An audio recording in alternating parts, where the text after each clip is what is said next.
So we want to start off. Also, we're recording this, so don't say anything that your parents would be upset about.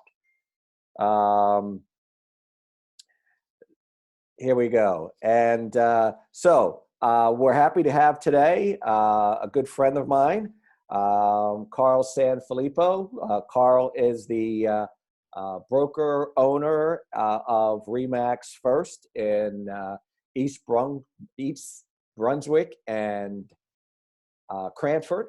Carl does, and also Carl was the 2019 Eagle Award winner, which is the award that we need to get next year with RE/MAX of New Jersey. So Carl will come in after that award. Smart guy, good friend, and he's going to help us with some, what he does on the REO front. So Carl, take it away. So Rendell, thanks for having me. I'm grateful to be able to do this for you. You have been such a helpful resource and mentor for me over the last few years, so I'm glad I could give back a little bit.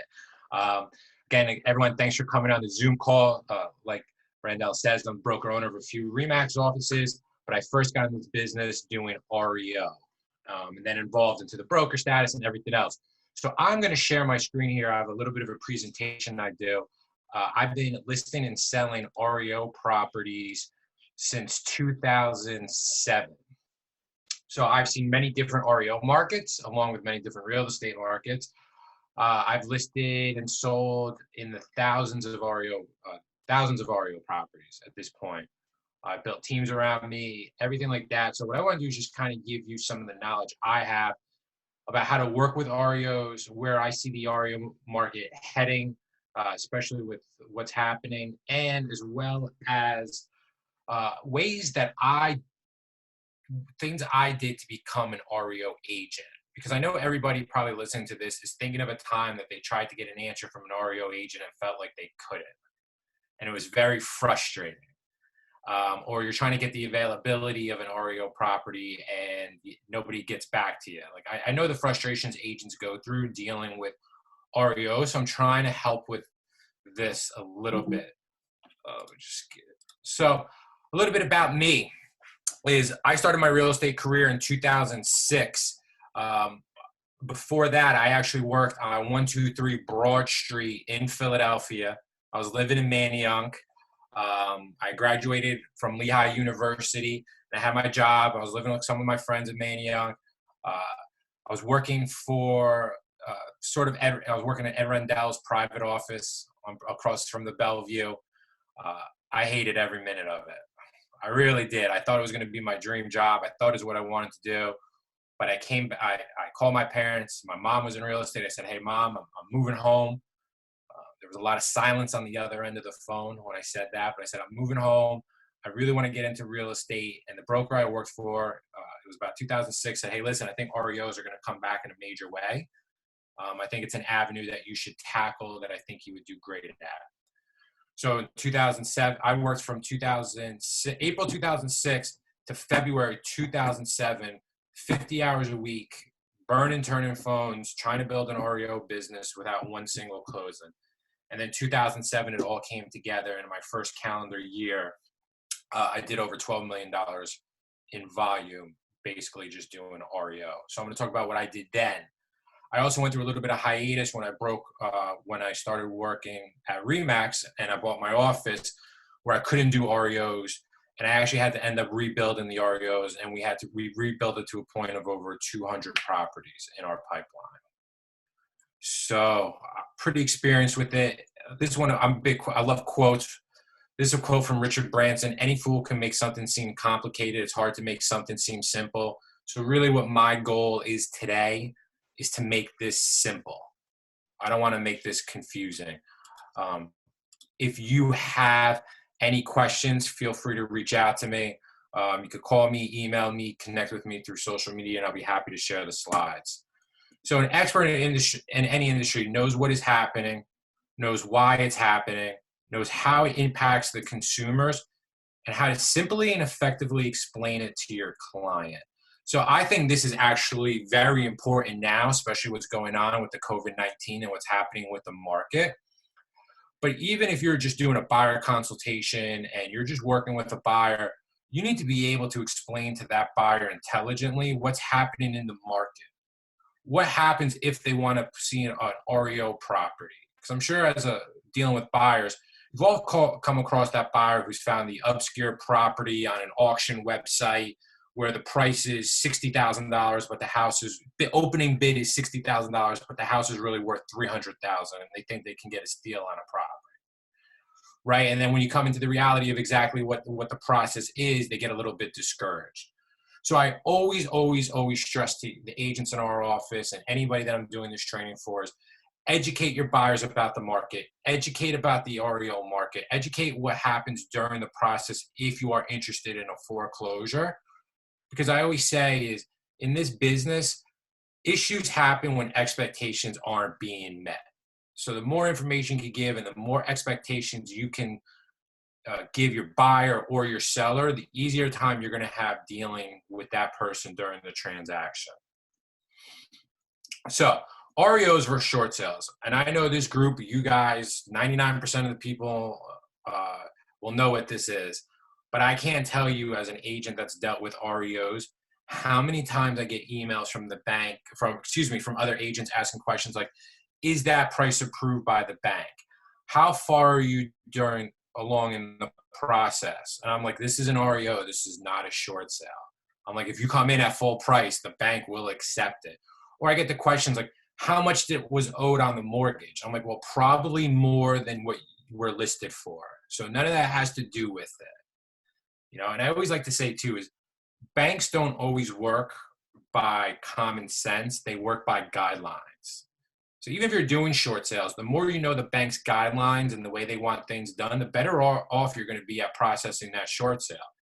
Even with an REO, is just knowing the REO process and how the banks work will make you better, even if you're representing a client trying to buy an REO deal.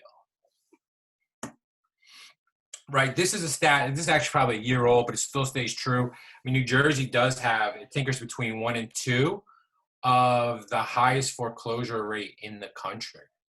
All right. So the REOs are still around. We have been seeing a decline in REO inventory over the last 12 months. All the, doing this for so long, I know a lot of people who are pretty high up in the REO kind of world, and speaking with them, they were all saying that they saw inventory coming down with the market increasing and everything. So I think REO is, even if we see an effect on REO from what we're going through now, that effect we won't see for at least 24 months, in my opinion, if we see it at all. So process, how to show REO, when to make appointments. I always like to say one good thing you should be able to do is, especially when trying to show an REO, is, and I stress this to agents, is read the showing instructions quite in the MLS. Because there's so many times I get agents that reach out to me like, how do I show this property? I'm like, well, it says in the MLS that if you call showing time, you can schedule an appointment. I just feel like a lot of REO agents will get stressed, but I'm like, a good REO agent is going to try to put as much of the instructions in the MLS as possible to be able to help make the buyer's agent's job easier, which in turn will make their job easier. Is it even available, right? Because I know a lot of times what happens is the bank will accept an offer, everything else will become a backup, but the property is still showing active on the MLS, because what's happening is the REO agent is waiting for the fully executed contract before they put it under contract. So is it even available? And I know agents will get frustrated if they don't get an answer right away. What I say is use this as an opportunity with a buyer. This is the first time you're showing a buyer a property and they want to see this REO property. Who cares if it's available? And what I mean by that is, why don't you just schedule other appointments around this house so you can get face-to-face with that buyer and you can start building the relationship, right? You can use that as part of your showings and building the rapport. Or even if you say it's available, I always tell agents, listen, tell your client up front, you might see a property that's available, but this is the reason it might not be available when we go see it. Again, this is going back to being an expert in the industry. Knowing this type of information and being able to educate the client is what makes us different than the disruptors, the Redfins, whoever else who are trying to get in between you and clients and repeat clients and referrals, is us being able to educate the client better on the process. And I think we've seen in the last few weeks what's happened to a lot of the disruptors that are in this industry, right? Open Door, Redfin, Zillow Offers. As soon as the market turned, they were out of the space. This is an opportunity for us to double down on what our services are for sellers and buyers, as all these other tech companies and disruptors are fleeing the marketplace. So I always say this too, is review the documents before you show. A lot of times we'll attach documents to the MLS that are concerning the property. Again, knowing these documents beforehand will help you educate you through the process. Combination lockboxes. We have a lot of agents in my area in central and northern New Jersey who struggle with how to use a lockbox combo. And I always say is the basic is at least know how to use a combo lockbox. And I know trend used to be pretty much all combo lockboxes, but I think that's starting to change over as well. So here's just some REO websites, because you might be working with a buyer who says, hey, what are some great sites to go look at foreclosures? So Zone.com, Hubzu.com, they're both auction websites, right? And those are important to educate your clients on, because a lot of times these properties can be occupied and your average retail buyer really can't are going to have trouble buying off of that. Pyramid Platform is a great website that has tons of REO listings on it. ResNet, HomePath, which is Fannie Mae, all these sites.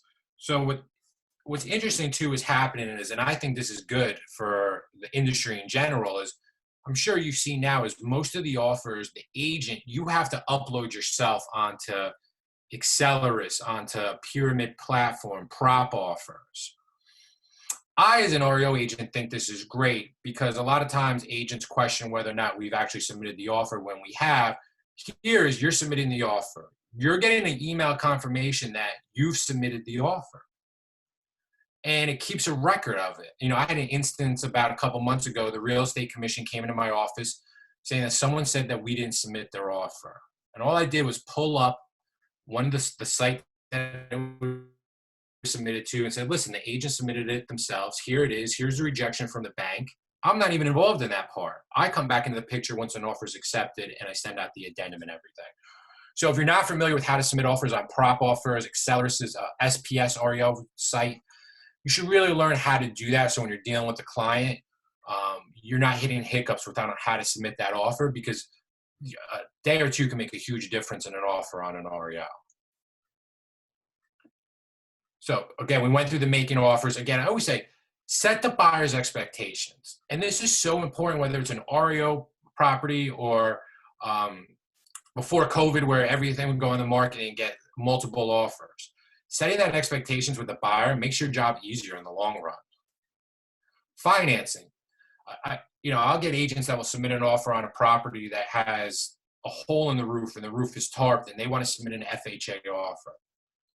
And I'll say to that agent, I say, I'm not sure if you're fully aware of the mortgage process and the FHA process, but this might be an issue with the appraisal, and we are trying to mitigate issues in the beginning. And a lot of times agents come back to me, but yeah, no, the mortgage rep said they're approved and everything else. And I say, well, okay, let me call the mortgage rep. And I'll call the mortgage rep and say, hey, listen, the roof is shot, it's tarped, it's obvious, an appraiser is going to see it. Oh, my client didn't tell me that, right? So a lot of times we like to educate and know what issues might come up. VA, the appraisals could be a lot tougher on a VA. Hey, this property might not be the right fit. But again, we spend time educating agents. And I'm sure you guys aren't in that boat because you guys are all experienced agents. But we spend a lot of time educating the agents on, hey, these are the different finances and this and that. And right now, from what I've seen, is a lot of 203Ks and a lot of home style rehab property programs are paused during this whole COVID-19 thing. So it's another thing to know as well. The proper documents. I mean, we spend a lot of time going back and forth with agents, just trying to make sure we get the proper documents, making sure we get the proof of funds, make sure that the addendum is filled out correctly. How to present the offers. again, this is knowing on the MLS, we usually put how to submit the offer. If you submit the offer on one of those online portals and then send it to the listing agent, it's usually the best way to do it. Multiple offers. This is kind of my attitude with multiple offers, whether it's a residential deal or it's an REO deal. If I say to agents in REO deals, once the bank accepts an offer, again, this is 90% of the time. There's small banks where there might be exceptions. So I don't want to say this is the golden rule, but from my experience, this is how most banks work. Once you present an offer and an offer is accepted, typically all your other offers will become backups, right? These banks are not in New Jersey. These banks don't care about attorney review and being able to terminate an agreement. Up here, we have everything's attorney review. So I always say and I say this to buyers on regular, make a deal, make an offer that if the offer's accepted, you're ecstatic. And also make the offer where if the offer isn't accepted, you are okay with it, right? Because how many times have you made an offer for a multiple offer situation, even on a residential deal, the buyer says, I want to offer 200 grand. They come back and say, no, we accepted another offer. Oh, I want to offer 210. Oh, I want to offer 225. Like, well, why didn't you just offer that in the beginning? Right? And I've had this. I had a house in Montgomery, $800,000 house right outside of Princeton. It was a REO, and they didn't accept the offer. And on multiple offers, the guy came back $100,000 higher than the offer the bank accepted. 100. We're not talking about $1,000. $100,000. And I sent the message to the asset manager. I said, hey, listen, we have another offer. It's $100,000 higher. The guy can't present it in the system because it's been locked down. I just want to make sure you are aware of this, because if this comes back as an issue, I want to know, here you go. The offer's presented. Do what you want. They said, we already accepted an offer.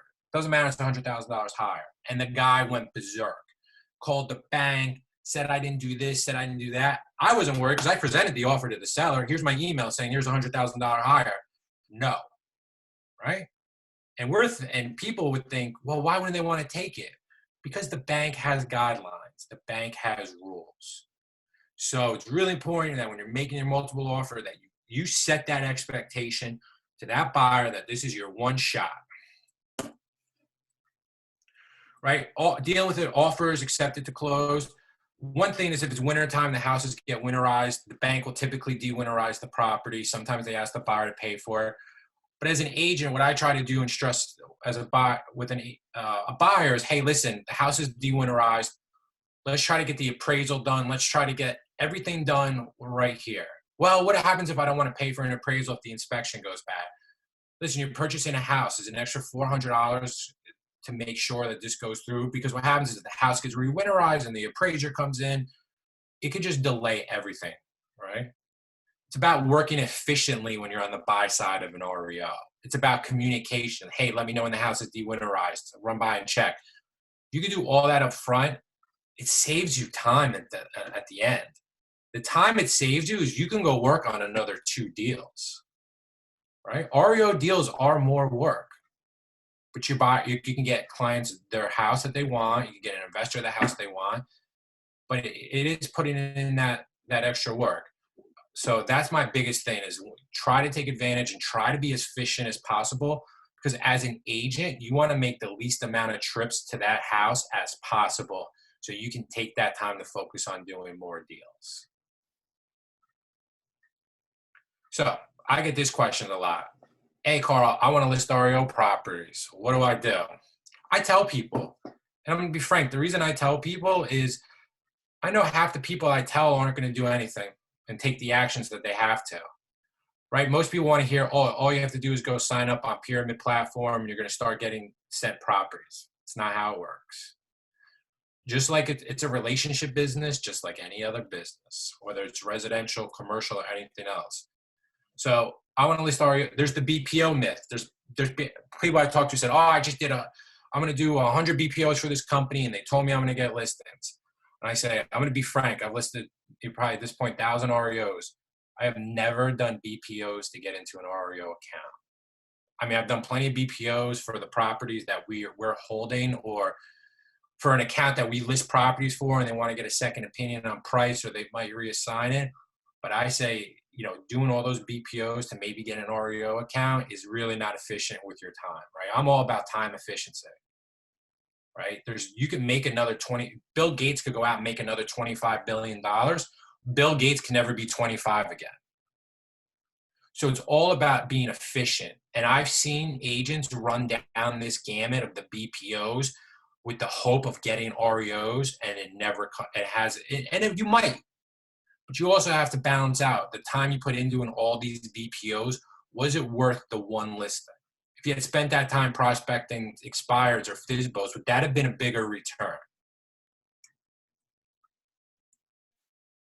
Right? Banks versus asset managers. When I got into this business in 2007, I dealt with Countrywide, I dealt with IndyMac, I dealt with JP Morgan Chase, I dealt with banks, Washington Mutual. A lot of banks aren't around anymore, but I dealt with banks. Now I deal with asset management companies and servicing companies. The whole aspect of this has changed. I used to deal with a lady named Jean Tucker from Countrywide, and I used to be able to call her up, and I would ask her about her husband, her kids, everything going on in her life, and I built the relationship. But that's sort of changed. Now it's a lot of asset management companies, servicing companies, because a lot of these owners now are not banks.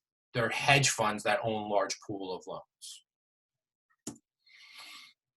Making yourself stand out. So this is what I used to do to prospect REOs. And I was telling Rendell this a little bit earlier. So it was 2006, 2007. All the sheriff sales sites were not, all the sheriff sales were not online. So on Mondays at 2 o'clock, I used to go to the Monmouth County Sheriff Sales. On Tuesday, I used to go to the Somerset. On Wednesday, I used to go to Middlesex. And I used to go to Mercer's on Wednesdays. And Thursdays, I used to go to Morris County. I would sit there and they'd give you a piece of paper with whatever was being sold. I would track the results. 123 Main Street went back to Countrywide. I used to make a note of it. I would literally go back to my office and Google Countrywide REO or whatever I could find. I would get a phone number. I would call that phone number and I say, hey, Countrywide, calling about 123 Main Street. I live down the street from the property. I'd like to know some more information. Or, I work that area, whatever. Until I got to the right person, the decision maker, right? It's just your most B2B sales, calling, getting around the gatekeeper, getting to the decision maker. So what happened is sometimes I get the decision maker's name. Let's just say it was Bob Smith. Right. One thing I learned is companies like Countrywide, JP Morgan, is they had a chain of how they would do their email addresses. So it would be bsmith@countrywide.com. I'd be able to figure that out. Or I would try 20 different variations of email addresses and put them all in a blind copy and see which one wouldn't get returned because I knew one wouldn't. And I used to email them, hey, this property, I drove by it. Here's a picture of it. Love an opportunity to service it. It's vacant. Anything else? And I might not get that property, but what I would do is I would get a conversation going, right? Hey, that's great. I'm looking for somebody, or I got somebody already on this property. Send me your information. Maybe the next one. So what I would do is I would then build on it that way and say, okay, great. Here's another property, and I would track it. And that's how I got into these REO accounts. There was no magic pill.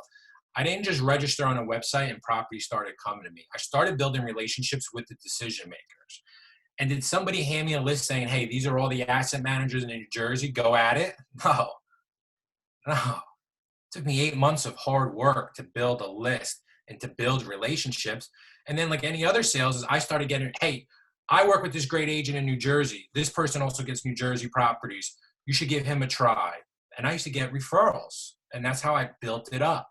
Not even once, I built it twice. Mortgage lenders, mortgage lenders used to be able to help me get into different accounts. But the biggest way was really just I did it over the phone and built a relationship. So I had someone say to me, oh, Carl, that still doesn't work. A couple of years ago, one of my bigger accounts, on one cold call, I got the asset manager on the phone. He said, well, he goes, I already have people. Like, what can you do? I said, listen, I know you guys handle a lot of rehabs. I have contractors that can handle this. I work with this bank, blah, blah, blah. I asked him, I said, what do you look for in an agent? What do you look for? It doesn't matter what I can do, right? Just like a seller. Hey, Mr. Seller, what are you looking for in an agent to list your house? What are you looking for than somebody who's going to represent you in the purchase of a house? You know, that's not a question you should ask. That's a question you should be asking everybody you deal with. What are you looking for? How do I communicate with you? If there's an issue, how do you want me to come at you with it? Right? These are all just general sales questions. And I ask the asset manager, what do you look for in an agent? Because he's going to tell me everything he wants. Oh yeah, I do this, I do that, I do that, I do this, I do that. And that's how I got it. So you get a property, man. Great, congratulations. A lot of agents think you would get an REO listing and then it's here you go, list this house at this price. A few banks that happens, very rarely. What we have to do is we have to do the occupancy check, right? We have to see if the property is occupied, vacant, and then it's also the property management. And guys, you know what's the best part of the property management is you get paid $0 for it. This is a free service you're providing, part being an REO listing agent, right? You have to do the utilities, the property management, the property inspections. So it's time consuming. And I just like to educate agents on this because I'm not saying that you can't handle it. That's not at all what I'm saying. But I didn't know what I was getting into when I first started doing it, right? And the support you have to have around it as you scale, like in any other business. And I'll tell you a story. I was in Pennsauken, down in your area at one time. It was years ago. I was looking through a house to see if it was occupied or not, and a bunch of cop cars pulled up. It's like, oh, I wonder what's going on. Next thing I know was they were looking at me with guns. And I said, oh, I'm just checking a property, blah, blah, blah. You know, the feud's very quick. I mean, but, you know, I'm thinking, what's going on? Why are all the cops here? I'm like, they were here because they got called on because of me, because I'm looking through windows. So, you know, these are just true stories. So evictions, a lot of times you have to handle the evictions for the banks. You know, a lot of times you have to do the clean out. Sometimes you can have $6,000 out on a property before it's even listed. And the listing agreement says they can pull the property from you anytime they want without recourse. Just things to think about. Marketing a property, you know, owner occupant, MLS, multiple offers. A lot of banks now have, like, you know, like Fannie Mae had, that they want the property on the market for 15 days. HUD usually wants properties on the market a certain amount of time before marketing it. Right? Under contract is when the fun really begins with an REO property. Between the winterizations, anything that has to happen. And going back to the pre-marketing of the properties, now a lot of banks are fully rehabbing the property. They're saying, hey, instead of us selling it at a discount and letting an investor flip the property, why don't we flip it? We'll do the repairs. We need you to help oversee it. We need weekly pictures. We need to make you communicate with the town. You know, again, inspections. Once the property goes under contract, it's the bank addendum. If anyone on this call has ever seen a bank addendum, it is very intimidating to some buyers. And the bank typically does not allow any changes because, again, they're using this addendum for 50 states, not just New Jersey. So, it's, again, setting that expectation with the buyers. You know, and then you get closing. So after all that, I've had properties in REO that I've had in my pipeline that took from the time I got assigned to close 3 years. 3 years of checking on the property. It's a lot of work. And listen, we're pretty systemized and I like to think semi-organized now where, you know, it's just part of what we're used to doing and we have a system for it. But if you're thinking about trying to list REO properties, this is something you have to be very, very conscious of, that you want to put the time into it. Because it could be a time suck. But it could be rewarding, but it's a different animal than your regular residential resale. 100%. So I just tried to condense everything into a quick half hour. I hope you guys picked up some information from it that you found useful, and I'd love to answer any questions. All right. Well, that was very informative. I don't know if we have any questions that come through the chat or if anybody has anything, you know, specific. I know I wrote a couple things down here, so I just want to ask you a couple, you know, quick. So Carl, we have, you know, I guess 32 folks on here that, you know, have some interest in, you know, this industry or this type of business. Who should be the person that should be doing REO, and what type of agent do you think should not be doing REO? Like if an agent came to you and said, I'm Carl, I'm thinking about getting an REO. what's the traits that you should have, or what's the type of business that you think that they, should be doing? I think someone who has to be REO, a couple things is, one, you have to be able to manage your time very well, I would say, to the agent. You also need to have reserves to be able to carry utilities, all that type of thing. You should be comfortable working with other people, because if you get, let's just say, 20 REOs and you're trying to do everything by yourself, it will burn you out. You will lose money on reimbursements. There's just no way to juggle everything. So agents that know how to work with like an assistant and do some delegation are usually the ones that I think are better fitted to handle the REOs. And I think it's somebody who can't, if you have a large residential inventory, it's going to be tough, in my opinion, to juggle both without having a really good admin team behind you. So you're saying that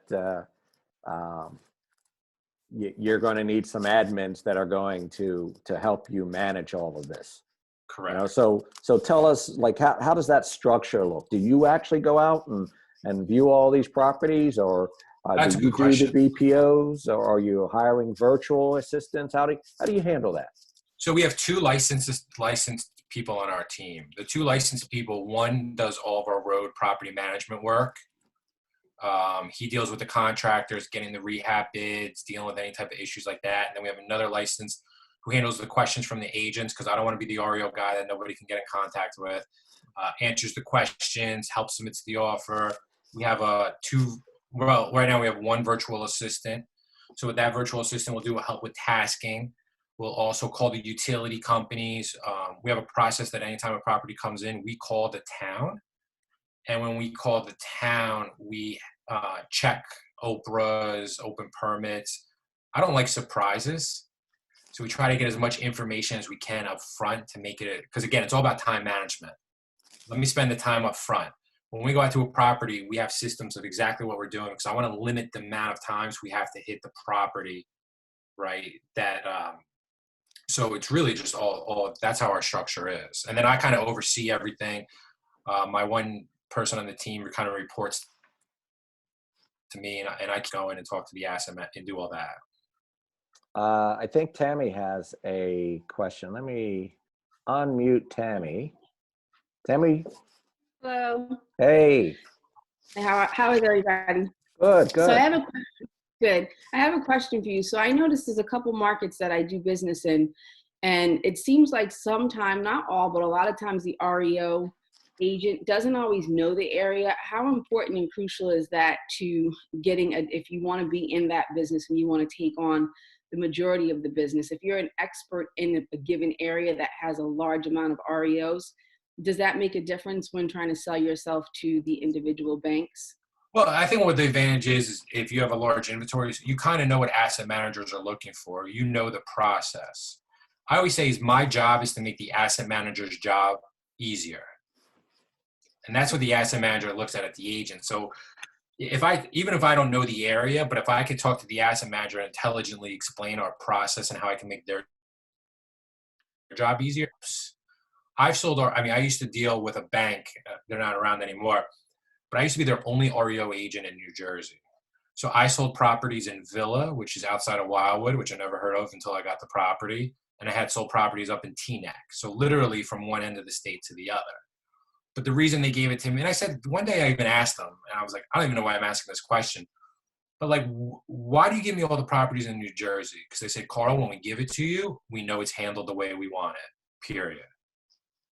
Because I find, so that makes sense. So, but I find sometimes too, certain areas, and it's maybe just my opinion, but I feel like some of the REO agents don't even care about the property. So when I'm going to the property and I know the area, it's kind of discouraging, with some of the things that I see happening. One, you can tell nobody's ever been there. They sent somebody to throw a lockbox, but nobody's ever been there. So there's not accurate information when you get there on the property.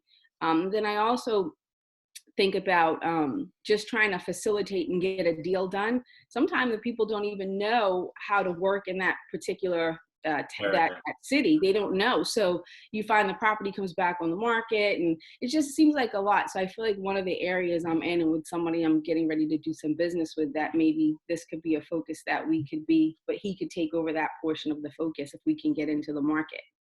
And you know what I say? It's like anything else. Mm-hmm. Sometimes you're going to deal with a residential agent that really doesn't know the area, Right. really doesn't provide that high service, right? And this is just a different sector with some of the same issues. Okay.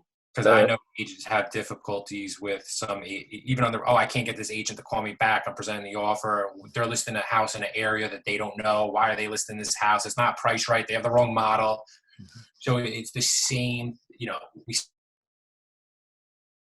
see that across. So, but usually to answer your question, how they're really getting in there, it's just that relationship they have with the asset manager. And then I guess the last question I have for you, because I get relationships, but then there's a part about pricing. Some markets, if you do a lot of business and a lot of inventory, you kind of know who the investors are. You know that what the market is. Like, some markets, it's a millennial market. So when the house is renovated, if it's in a given section of a city, you know who you can put in there. But you also have to kind of know in certain areas with some of these REOs, which type of investors are going to come in. Because I've seen some REOs and I'm like, where did this pricing come from? You kind of spoke to that earlier. You don't set it, the bank does. But then it just sits, and what it does is it's just a mess. It gets worse and worse. I've gone to one like 5 times, and every time I go, it's just worse and worse because they had it priced and it just didn't even make any sense at all. So to walk you through that process a little bit is I'm sitting there and I'll get an email with a list price. And you know what sometimes my reaction is? What is Whoa, what is this price? This is never going to sell for this. Kind of goes back to, hey, they have a checklist. We get a price from an appraiser. We get a price from this, and this is our equation. This is how we come up with the list price. Okay. So a lot of times when you see those list prices, you have to remember, this kind of goes back to working by guidelines. Because you might see, and I might have the same reaction you have.